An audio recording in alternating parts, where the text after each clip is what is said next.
À l'hôpital de Saint-Nazaire, Mathilde Duval est en plein acte médical. Est-ce que je vous préviens quand je pique? Une nouvelle prise de sang à réaliser pour cette étudiante en 3e et dernière année d'infirmière. Elle est pleine d'assurance, mais ce n'est pas toujours évident. Ça colle. En tous les cas, ça fait pas mal. Ce qui serait bien maintenant, c'est d'avoir du sang. La première chose quand on voit que c'est une étudiante, on se dit, oh là, attention.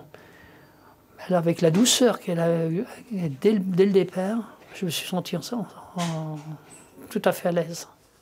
L'élève infirmière a été affectée dans un service polyvalent. Ces patients peuvent avoir des pathologies très différentes, un cancer, du diabète ou des problèmes d'addictologie. Elle s'occupe au total de 7 malades. Julie, sa tutrice, n'est jamais très loin. Je me sens à l'aise et puis de toute façon, si je ne suis pas à l'aise ou si j'ai un doute, je sais que j'ai Julie comme les autres infirmières qui peuvent me venir en aide. On est omniprésent tout en essayant de les laisser avoir une petite part d'autonomie. Mathilde, c'est une étudiante que je suis depuis le début de son stage. Et avant tout ça, j'ai quand même vérifié qu'elle savait réaliser les soins. L'étudiante de 25 ans était auparavant auxiliaire de puériculture. Elle ne travaille que 3 jours par semaine, mais ses vacations sont longues, de 7 h le matin à 19 h. C'est très intense et je ne m'attendais pas à ça. Donc c'est vrai qu'on met un peu la vie personnelle de côté. Je trouve qu'à 18 ans, entamer des études comme ça, il faut une sacrée maturité et il faut vraiment être conscient de toutes les responsabilités qui seront les nôtres, quoi. Et moi, je pense qu'à 18 ans, je n'aurais pas forcément été à la hauteur. 3 ans d'études pendant lesquels s'enchaînent stages et cours théoriques.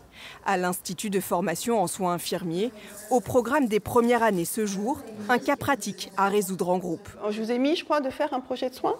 On doit trouver la problématique de la personne soignée, quelles sont les solutions qu'on peut lui apporter, les actions qu'on va mettre en place pour aider cette personne soignée.